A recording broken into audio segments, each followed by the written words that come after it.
21 de julio de 2018. La luna se oscurecerá, se cumplen las profecías. ¿Cuáles son las consecuencias que traerá este fenómeno del espacio exterior a nuestro planeta? Las profecías no son alentadoras.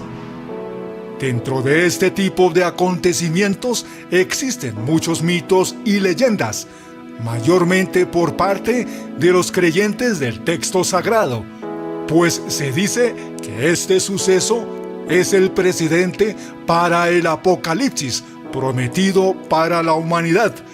Por otra parte, se sabe que por sí las distintas fases de la luna pueden influir directamente en la personalidad y acciones de muchas personas.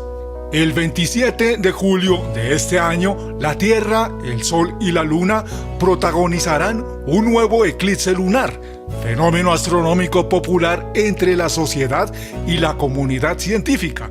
Sin embargo, este acontecimiento tendrá un factor que lo hará único. Será el de mayor duración del siglo XXI. De acuerdo con previsiones de la NASA, el eclipse lunar del 27 de julio tendrá una duración total de 1 hora con 43 minutos. Este eclipse será total, lo que aumenta la expectación entre los investigadores y fanáticos de la astronomía. El fenómeno del 27 de julio dura aún más que el último eclipse lunar del 2018, el cual tuvo lugar el 31 de enero y duró 1 hora con 16 minutos.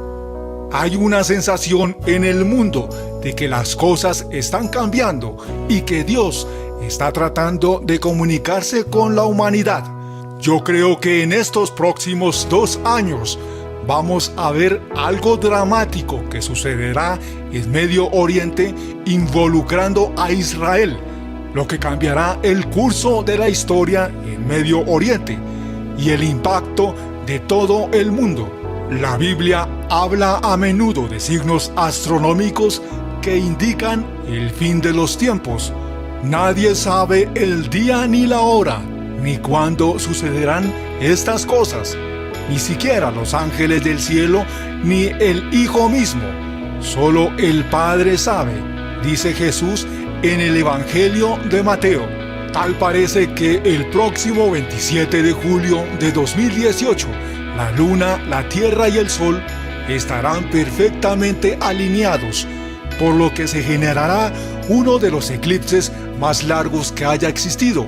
Según los científicos, la Luna estará completamente a oscuras por 1 hora y 43 minutos. Esto es debido a que nuestro planeta va a pasar justo por la zona oscura del sistema solar conocido como umbra y estará a una distancia bastante considerable del Sol. Una de las cosas impactantes que ocurrirán durante este eclipse de luna es que el satélite natural tomará una tonalidad rojiza. Esto es motivado a que los rayos del Sol van a crear una reflexión muy notable. De hecho, podría volverse roja, tan roja como el fenómeno conocido en el año 2017. ¿Y dónde se podrá ver este fenómeno? En África, Medio Oriente, Australia, la India y Europa. El problema es que algunas personas temen las consecuencias que se generarán luego de esta alineación entre nuestro cuerpo celeste, el satélite natural y nuestra estrella mayor. El apóstol Pablo también habló de las señales sobre el fin de los tiempos, no para establecer un calendario, sino para consolar a los miembros de la iglesia que pensaban que la muerte les privaría de la oportunidad de ver la segunda llegada de Jesús.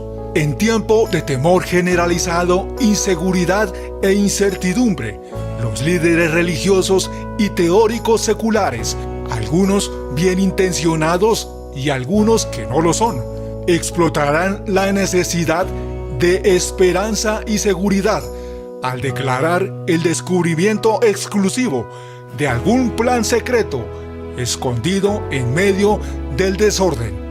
Hemos visto antes el temor en el año 2000, las predicciones en el año 2011, el apocalipsis maya del 21 de diciembre de 2012 y ahora la luna de sangre.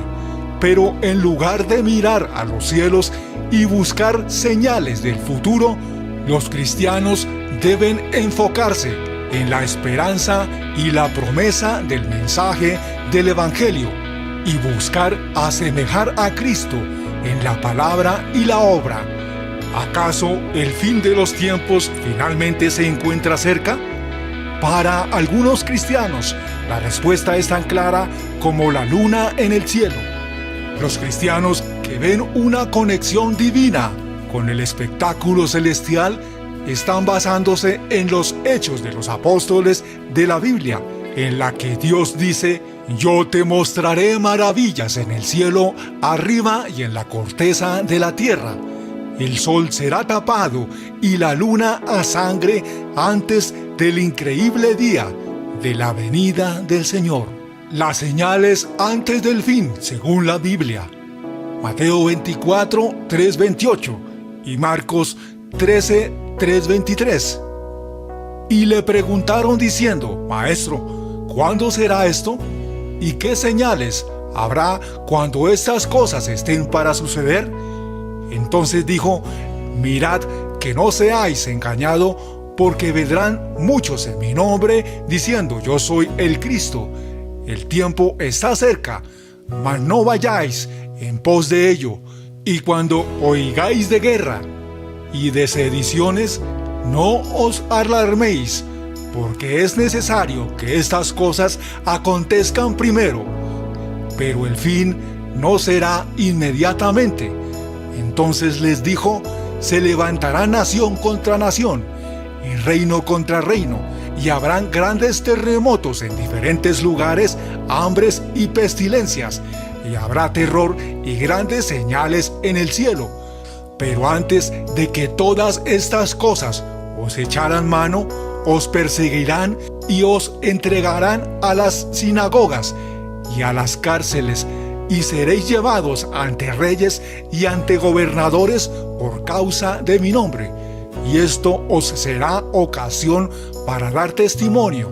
Entonces habrá señales en el sol, en la luna y en las estrellas, y en la tierra angustia de las gentes, confundida a causa del bramido del mar y de las olas, desfalleciendo los hombres por el temor y la expectación de las cosas que sobrevendrán en la tierra, porque las potencias de los cielos serán conmovidas.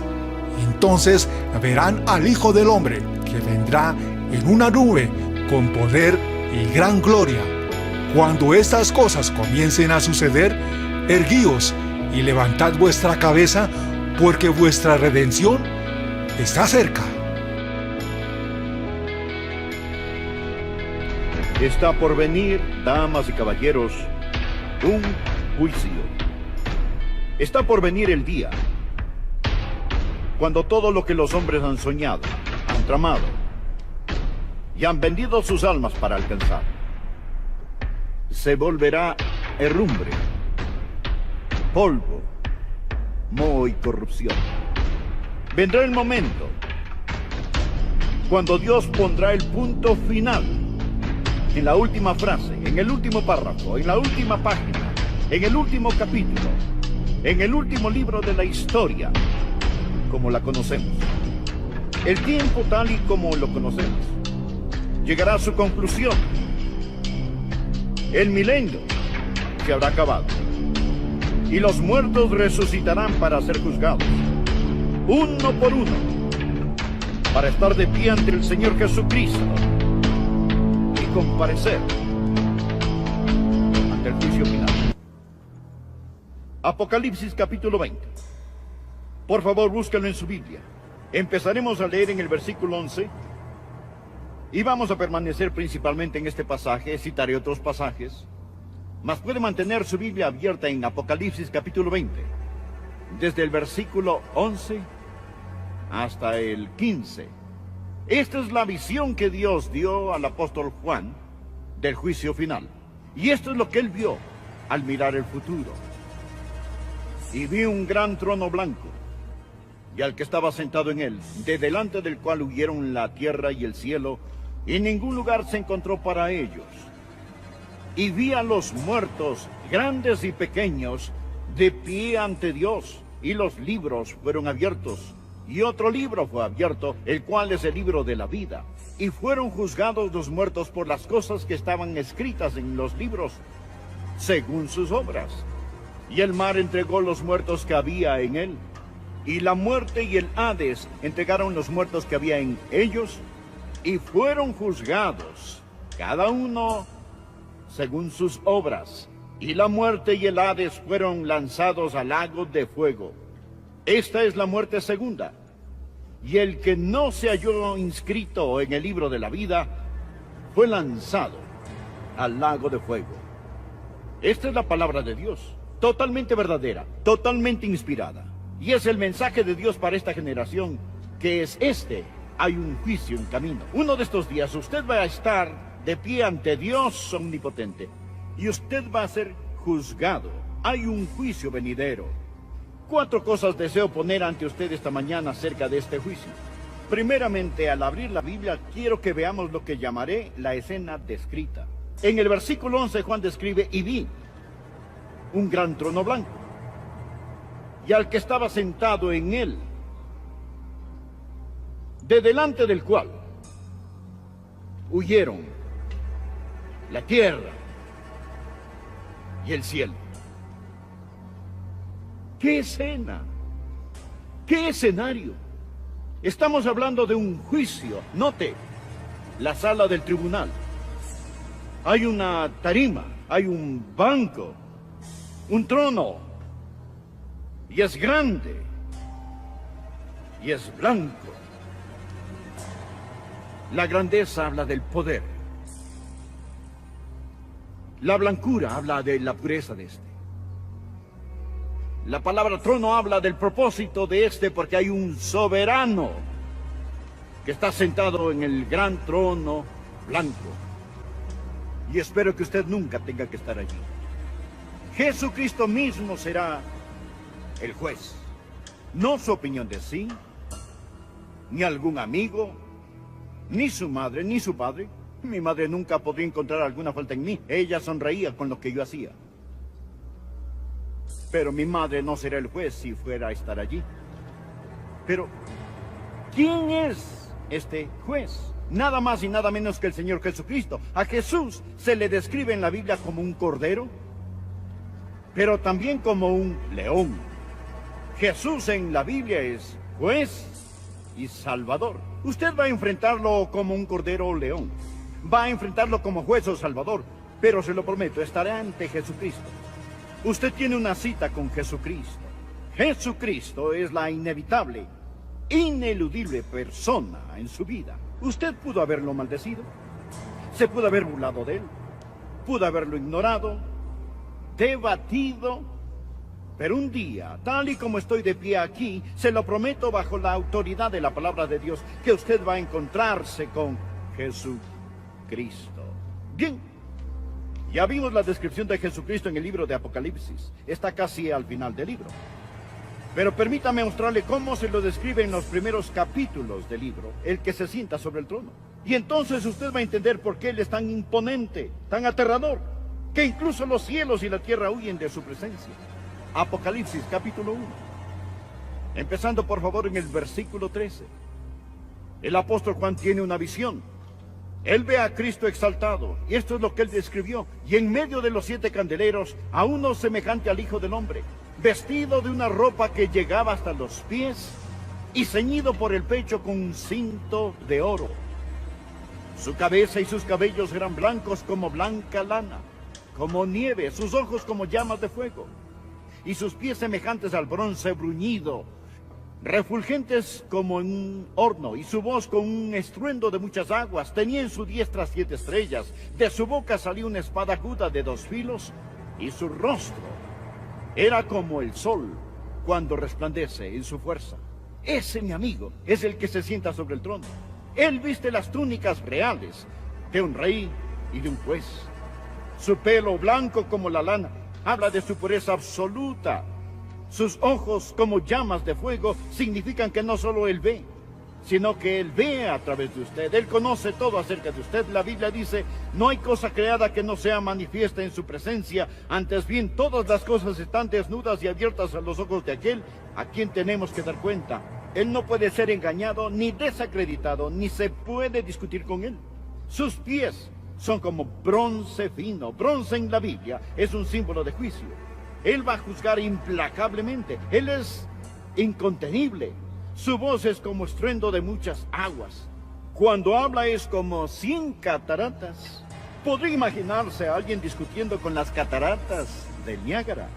Este es el que está sentado en el trono. Con razón que dice, de delante, del cual huyeron la tierra y el cielo. Pequeños, de pie ante Dios, y los libros fueron abiertos. Ahora adelantémonos al versículo 13. La Biblia dice, y el mar entregó los muertos que había en él, y la muerte y el Hades entregaron los muertos que había en ellos, y fueron juzgados. Subraye eso, por favor, subráyelo. Cuando Dios mande sus citaciones, Él no tiene que conseguir una extradición de la muerte, ni el infierno. Cuando Él dice vengan, entonces ellos vendrán. Y note los que van a ser convocados a este juicio. Note los citados. Él dijo, y vi a los muertos, escúcheme, grandes y pequeños, de pie ante Dios. No sé cuán insignificante usted piensa que es, o cuán poderoso se imagina que usted sea, pero sin Jesucristo, se lo garantizo con la palabra de Dios, que uno de estos días, sea usted un individuo grande o un individuo pequeño, afluente o mendigo, famoso o desconocido, usted va a estar de pie ante Dios. Usted dirá, bueno, ¿es justo que Dios permita que alguien que nunca oyó el Evangelio muera y vaya al infierno? ¿Son ellos salvos, pastor, si nunca oyeron? La pregunta importante ¿es usted salvo si no quiere compartirles? No, la Biblia enseña que sin Jesucristo van a ser juzgados, pero no serán juzgados de la misma manera que usted. Escuche por favor Lucas capítulo 12, versículo 47. Aquel siervo que conociendo la voluntad de su Señor no se preparó, ni hizo conforme a su voluntad, recibirá muchos azotes. Mas el que sin conocerla hizo cosas dignas de azotes, será azotado poco. Porque a todo aquel a quien se haya dado mucho, mucho se le demandará. Usted está escuchando la palabra de Dios. Ha escuchado que Jesús salva. Usted escucha a un pastor predicar un mensaje por el cual él ha orado, lo ha empapado en oración.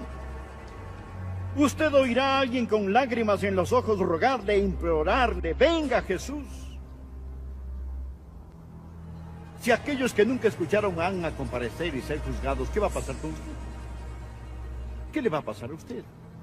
A usted que conocía la voluntad de su amo y no la hizo. Y vi a los muertos grandes y pequeños de pie ante Dios. Note cuándo da la citación y los lugares de los que serán llamados. Él continúa y dice, y la muerte y el Hades entregarán los muertos que había en ellos. La muerte tiene el cuerpo. Cuando su cuerpo muere, la muerte viene por su cuerpo y lo lleva a la tumba para que se desintegre. Pero hay una parte de usted que no va a la tumba, va a un lugar llamado el infierno. Es una traducción de la palabra griega Hades. Es el lugar de los muertos antes del juicio final. Ellos van allí a esperar el juicio. Usted dirá, espere un minuto, si ya están en el infierno, ¿por qué los sacan de allí para juzgarlos? Ese no es el lago de fuego, es el Hades. Ellos van a ser lanzados al lago de fuego. Se preguntará cuál es la diferencia. Suponga que alguien comete un crimen y es acusado por el gran jurado. Él es tan peligroso que el juez no permite fianza. Así que lo meten a la cárcel del condado y lo tienen allí hasta que sea juzgado. Se le saca de la cárcel, se le juzga y se le manda a la penitenciaría.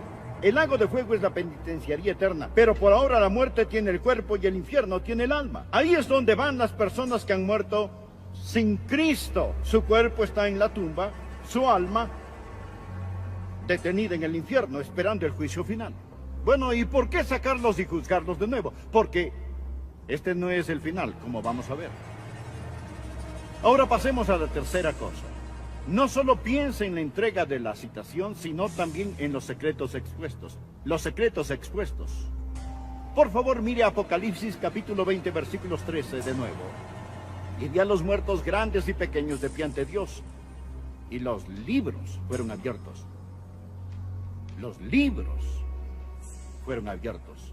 Y otro libro fue abierto, el cual es el libro de la vida. Y fueron juzgados los muertos por las cosas que estaban escritas en los libros, según sus obras.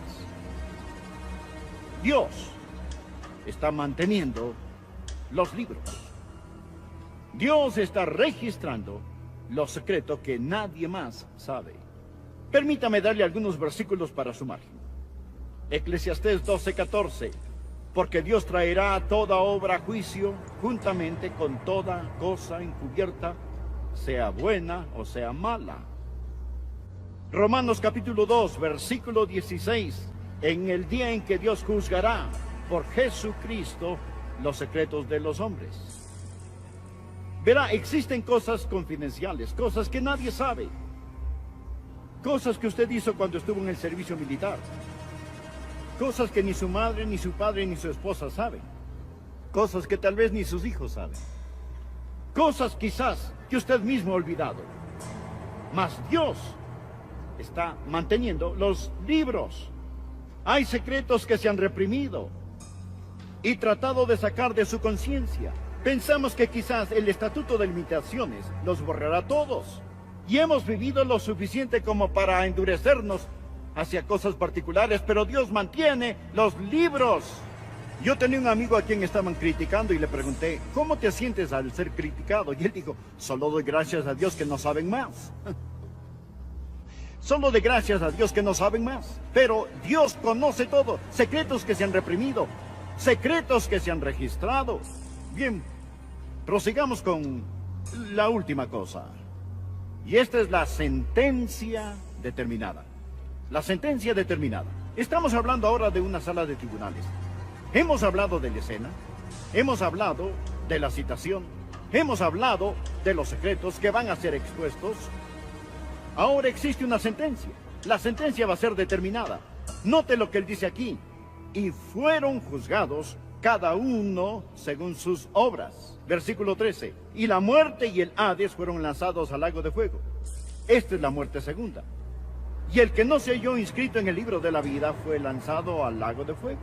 Varias cosas que quiero decir acerca de esta frase. Primero, quiero que vea la certeza de esta. Ellos fueron juzgados. Usted no va a poder sobornar a este juez. Ningún abogado mañoso, ninguna persona astuta podrá sacarlo de esto. Dios jura por sí mismo que usted será juzgado.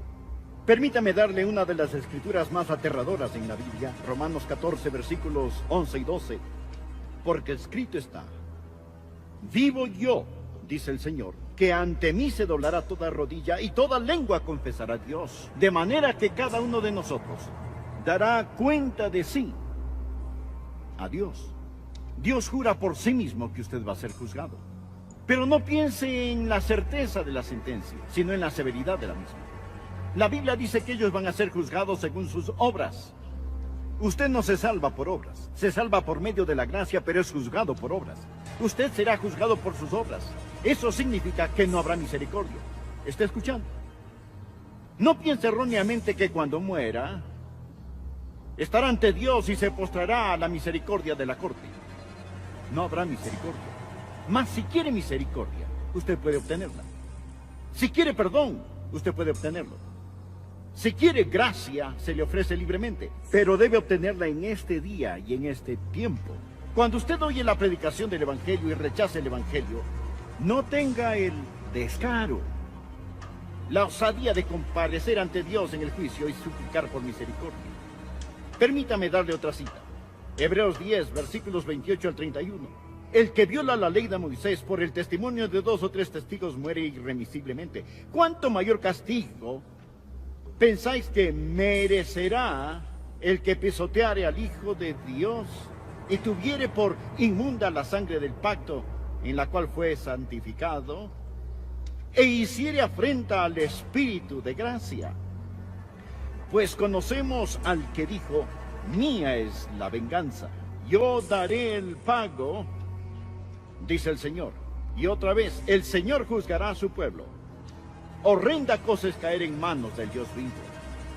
Lo que él está diciendo es esto: si aquellos que desprecian la ley mosaica del Antiguo Testamento serán juzgados sin misericordia, ¿cuánto mayor castigo, más severo castigo será para aquel que ha hecho esto?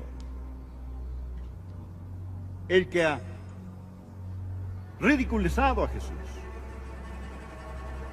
ha pisoteado la sangre preciosa de Jesucristo, ha despreciado al Espíritu de gracia. ¿Me escucha? Le estoy predicando a Jesús. El Espíritu Santo de Dios está hablándole a su corazón.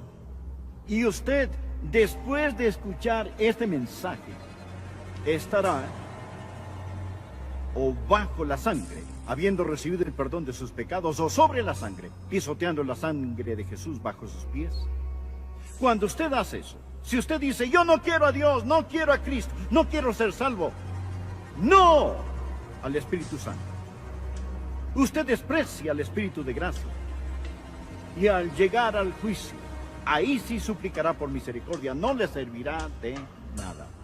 La Biblia dice: está establecido para los hombres que mueran una sola vez y después de esto el juicio. Allí no habla de misericordia. Usted va a ser juzgado según sus obras. Todo juicio tiene 3 partes. Primero se presenta la evidencia. Los libros se abren. ¿Cuál es la evidencia? Sus obras. Toda mentira, toda maldición, todo robo, toda cana que le sacó a su madre, toda arruga que puso en la frente de su papá, toda infidelidad. Luego los pensamientos. Dios anotó la lujuria como adulterio. Dios anotó el odio como asesinato. Y después su influencia. No solo lo que usted hizo, sino a aquellos que influenció para hacer el mal. Y posteriormente su falla en no hacer lo bueno. Al que sabe hacer lo bueno y no lo hace, es pecado. La gran luz que usted tenía y la rechazó. Todo esto será evidencia que se presente en su contra. Una montaña sucia, apestosa de pecado que se presente en su contra. Pecados que he olvidado, pecados que están allí. La evidencia se presentará contra usted. Y luego usted tiene la oportunidad de presentar su defensa. Ahora piensen, usted presenta su defensa. ¿Cuál será su defensa? Suponga que la hora del juicio ha llegado y usted comparece ante el Señor. ¿Cuál será su defensa? Es decir, allí está usted ante Jesucristo. Usted lo ha ignorado, lo ha maldecido, lo ha abandonado, le ha dado la espalda a Él. ¿Qué le dirá? Oh, yo sé lo que usted dirá. Espera un minuto, Señor. Espera un minuto, Señor. Yo no sabía a cuál iglesia unirme. Habían tantas iglesias: bautista, presbiteriana, la iglesia de Cristo, episcopal, bautistas, independientes. No sabía a cuál iglesia hacerme miembro.